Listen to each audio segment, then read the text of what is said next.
the last and the most honest man in pro wrestling today. I'm talking about myself, D Tye Clodd. I decided that as a part of my day, I maybe help you and get some more views, which everybody knows me, I'm obsessed with the truth. They lied. They put masks on themselves. They hide their true identity. And just for you to know, white shirts make people look fat. If we're talking about in-ring promos, there's a reason he's teaching at the School of Irish Wrestling, which is the premier wrestling school in all over Europe and the world. You see him behind me, and then he's attacking me, and then he says, let's continue the show. Thank you so much for having me, and thank me so much for having me too. Ladies and gentlemen, welcome to Controversial Chats, and I am joined once again by my co-host, Mr. Carmo. Hello, everybody. And we are also joined by the truth, Tye Clodd. Welcome, Mr. Tye Clodd. I'm interrupting you right there, Park. The last and the most honest man in pro wrestling today. I'm talking about myself, T-Y Clodd, Clodd. And this episode of the Weekly Controversy podcast, in cahoots with the FiveMarks podcast, is brought to you by me. Good to have me, huh? Thanks for joining us. I know you're a busy man with a very busy schedule. Yes. I decided that as a part of my day, I maybe help you and get some more views, more likes. I'm already saying in advance, this is probably going to be the most viewed episode, with most likes, so. I hope you're right. I really do hope you're right. So bring in all the Indian fans and all the Filipinian fans from all around the world. So I will jump right in. So we are hot off the heels of SmackDown, where you and ODT manager once again tried to rid ODT of the Freshmen with no success. The Freshmen didn't leave with the tag titles, but they did leave with Joe Cabrera's 5K. That must have been a sore spot when you went back through the court and seeing Joe. First of all, Joe has nothing to do with the 5K. They belong to Maxer and Matthew. Let's be honest with that. They didn't earn it from OTT management. OTT wouldn't waste that much money for that. So Maxer was genuine enough in the end of the day to hand the money, although he could retain it because he technically didn't lose the match. So I have to ask. Sorry, Carol. Before you ask, you gotta tell. I don't know what your name is, but this shirt is terrible. The Toys R Us t-shirt. Muppets R Us. But like it's atrocious. And just for you to know, white shirts make people look fat. Now, I heard about a fat head, now I'm doing a fat body, so. I agree. Yeah. So what is it you have against the Freshmen? They slapped me. They actually slapped me on a promo. And they lied, which everybody knows me, I'm obsessed with the truth. They lied. They put masks on themselves. They hide their true identity. Something that we shouldn't do. I agree with that. Now, I'm kind of wondering how it wasn't copped a little quicker, because like you have El Barimono and El Ferro, I believe, was Fabio. Why did you put attention into that small detail? We shouldn't care. Fabio and Martin. Let's address them as Fabio and Martin. Let's continue. Okay, Tony. So what is because I know the ball always keeps rolling in OTT. What are the next step? What's the next plan to rid OTT of the Freshmen? Because there must be one working up. Because I know Joe was not fond of them. I have nothing against them. It's all started when I just came to Joe and I addressed him and I told him, listen up. We need to have the absolute best in OTT. And those two fellas, they have a terrible win-loss record. And let's be honest, they did. Didn't they? Yeah. It's so I true. told him I have a page match, a brilliant site with so much information. Watch the best of Jeff Jarrett right there. And I told him, hey, listen, I watched the site and the Freshmen are doing very, very bad. Do we want to have the best in OTT? In OTT. He thought about it. I just said it. I left it there. He thought about it. He said, you know what? You're right. If they lose the next one, they are fired. They lost the next one. They got fired. Then they came back.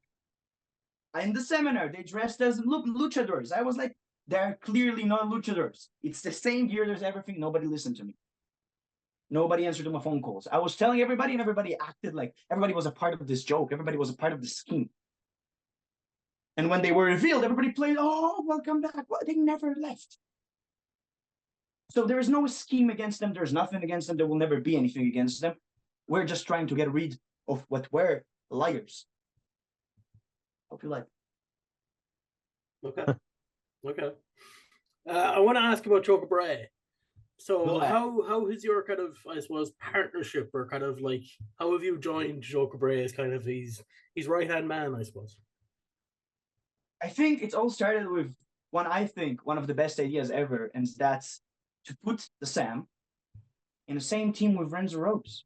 Now everybody was like, "Oh, don't do it, it's bad." But look at that. One of them won a GN belt, the other one the NLW belt.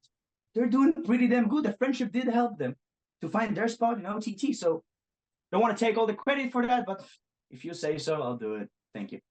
Okay. How has it been working with Joe? How has it been kind of learning from Joe and being able to kind of implement that in OTT? He has such a smart mind for this business as well. Like, if we're talking about in-ring promos, there's a reason he's teaching at the School of Irish Wrestling, which is the premier wrestling school in all over Europe and the world. Haven't traveled the world enough to know that, but in Europe, yeah, I can tell you for a damn fact. Throwing shade on German promotions. Tony?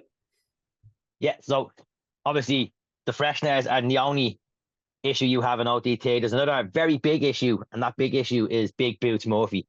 What's the relationship or the staying there? I'm standing in the ring, opening the show, completely normal. I was given the last show in the Red Cow was opened by Angel Cruz. It does just make sense to improve, to elevate, to make it a little bit better by giving me to host the show. So I decided I strut my way to the ring. I said a few nice words to my coworkers, and then I'm standing there addressing, trying to start the Truth Show, the first ever episode. I'm standing there, I'm saying my lines. I'm being like, "Ladies and gentlemen, welcome to the Truth Show, the only show we tell the truth, and only the truth, because only the truth matters. I'm your host, the last and the most." I'm doing all my shtick. And then I start hearing people saying, first of all, they said Austin Aries, which I don't see why. Then they said Boots Murphy, and I was like, okay, why are they saying Boots? Well, I don't see a reason to chant Boots because we look nothing alike.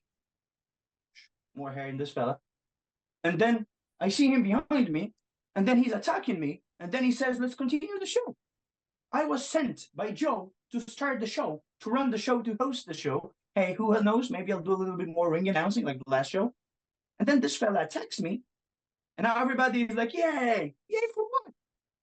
I've been attacked. I've been defenseless." Thank you. Big defeat. Are you going to try to put any punishment Boots as well? What? Are you going to try to put any punishment towards Boots? No business, no issues. I don't know why he did that. I asked Joe if we can do something about it. He said, "Don't worry about it." I'm like, okay, you know what? What's in the past is in the past. He didn't lie. I have issues with liars. He just attacked me, which is terrible, but he didn't lie. So he's still on my good side. Still on my good side. Okay. But if it happens again, I don't know about it, pal. Okay. Because I am undefeated in OTT. So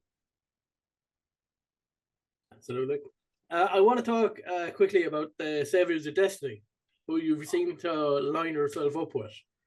How did that kind of come about? I suppose bringing in Saviors and then kind of, I don't want to say coming to our manager, but kind of joining forces with him. So originally, I needed a team to help me to unmask Los Mapadores, which is clearly the Freshness. And when I spoke to them and I pitched them this idea, I needed a team that would be desperate enough to need to do it in order to get a job, because that was the only thing I could really offer you. It's a job, it's an opportunity. I couldn't really offer you money. Stuff has changed since I allied with the social elite. But what I say is they needed a contract. I needed them. I needed a tag team. I needed buddies. So I just said, okay, guys, if you want a contract, I can help you with that, but I need you to help me with the one thing. And muscle. And they did pretty good with that. They did actually unmask him. Freshness might have signed the contract, but they did do it. Yeah, that's the bad end of the shtick. And then what happened in the locker rumble, and we haven't seen them since. Because why? They did bad business. When you do bad business, you don't come back. That's a good point. Yeah, I actually wanted to ask about the local rumble, about how you got on in the local rumble, and I believe your first encounter with the lads from the flats. Yeah, lads from the flats. It was nice meeting them. Very bad time to do business. I was trying to shake hands with all of them.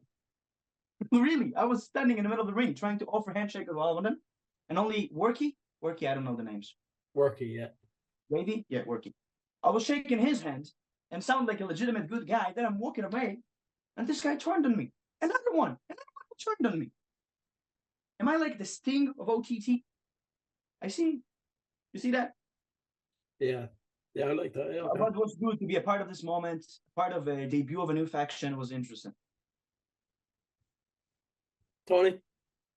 Yeah, so we're on the road to Scrapper Mania, and the question everybody is asking is, where does T-Claud fit into Scrapper Mania? I've been pitching some ideas, but the main idea would be, imagine Tye Clodd. You hear the start of the show, you see this Angle McAnally, you see Jamie Coleman, you see all of them, but then you see a guy in the golden shirt strutting to the ring, dancing everybody's favorite tune, and then he's the host of the show. How cool would that be? Imagine the views OTT would get. Imagine the stadium just sell out just by the announcement of that. That would be insane. That'd be pretty cool. I want to ask about we've seen recently that you've kind of had a bit of a issue might be the wrong word with Mr. Sexy Waistcoat Dennis Murphy, our resident ring announcer as How did you call him? Our resident ring announcer. No. The sexy waistcoat. Yeah. How does a waistcoat can be sexy?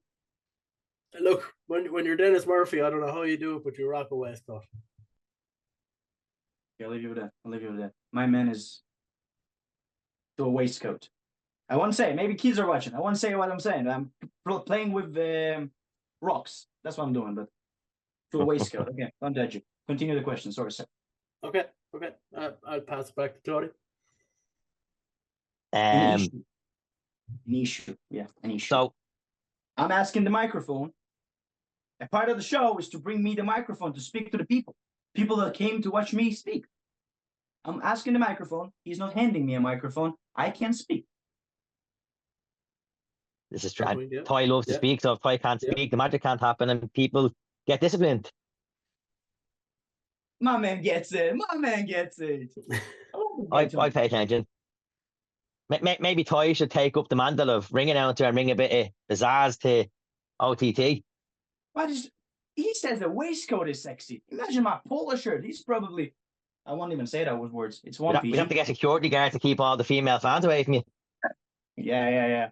I'm selling parts of my shirt if anybody wants. DM me and Tye_Clodd is TYE_CLODD. So I have to ask, because you're Joe's right hand man, you're everywhere, and I seen you try to interview Sam after Sam and Jay a few weeks ago. Then we saw at SmackDown what Sam did to B. What was the reaction backstage when B's career was nearly ended? I'll be honest, the people I saw were elated. We enjoyed it. Like, everybody knew it was the right decision to do. People think backstage I'm walking around, nobody likes me. You need to see Be Cool walking around. This guy is hated. This guy is so lucky. As a loser, he is winning matches. How?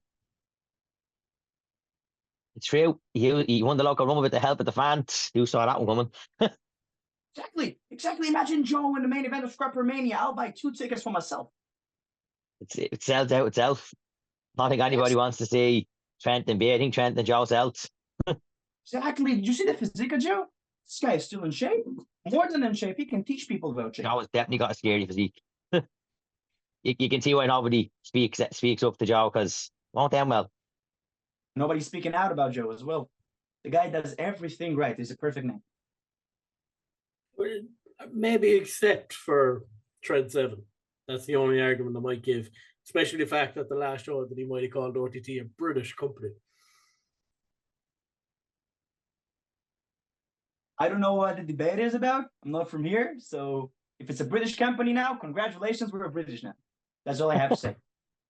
Am I getting put me the first time that because pound is more than euro as far as I know, so that would be good. Yeah. It would be the first time a British person came in and tried to take over the country. I feel like it didn't end well for the British person. like I need to learn my history now. I feel like there's tension between the two countries. I don't know about. Maybe a little bit. Before we kind of, I suppose, start kind of winding in, why doesn't Ty lie? It's very important. We all hate liars, right? Yeah. What I hate the most is kids. Imagine a kid, right? His mother gave him birth, and this same kid that his mother gave him life, he stands in front of his mother and saying, "How was school? Yeah, good. How was school? Yeah, did fine. Everything's good." And he's failing. And instead of admitting that and being better, what does he do? Lie.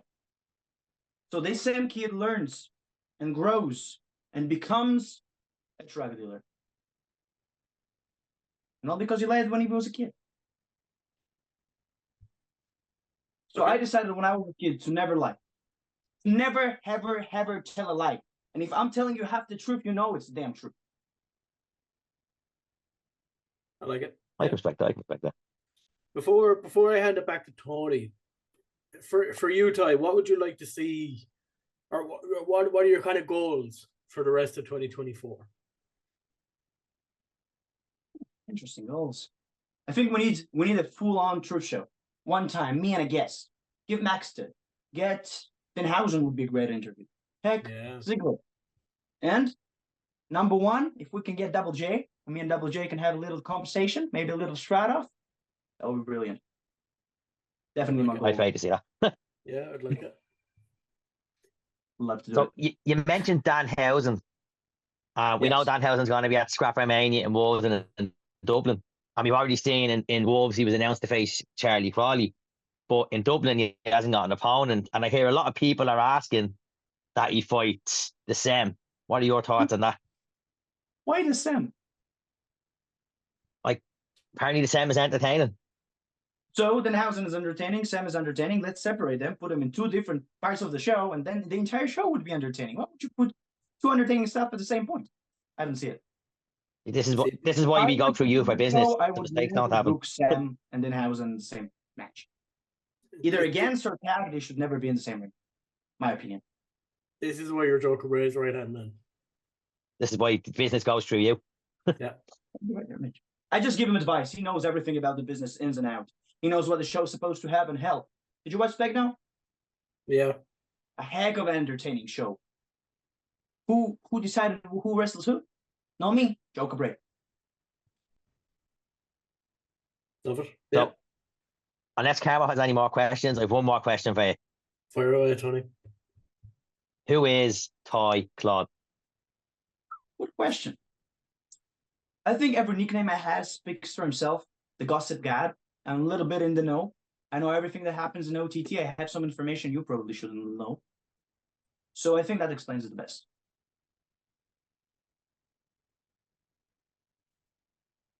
Well, Tye, it's been an absolute pleasure having you on. As always, it's great. Great to get an in-depth look, behind the curtains look with the right-hand man. And hopefully we can get you on again sometime when we've more juicy stuff to talk about. My idol, John Cena, always does this. I know we're running out of time. Wait 1 second. There's something John Cena always does, which I always appreciate. And like, I know we were told this interview is going to be 20 minutes, but I'm a really big fan. He always gives an extra few minutes to speak to the fans or to the interviewers. So I'm putting a 1 minute on my clock. If you have any more questions, 1 minute. Let's go. Go for it. Oh, we've one more questions. Yeah, one more minute. One more question. You can fit it in. If Joe came to you and asked you, do you want a match at Scrapper Mania? What match would you like to have? My dream match, my dream opponent. I would say to tag with Double J, Jeff Jarrett. Against, I wouldn't tag it against the Social Elite because they're the goddamn best tag team in Europe. So I would say against BDE because those fellas, they deserve a spank down. Running out of time. Look at that. Shoot, that was a great interview. 25 seconds too much. I like that. Yeah, Ty, thank you for joining us. It's been a pleasure. We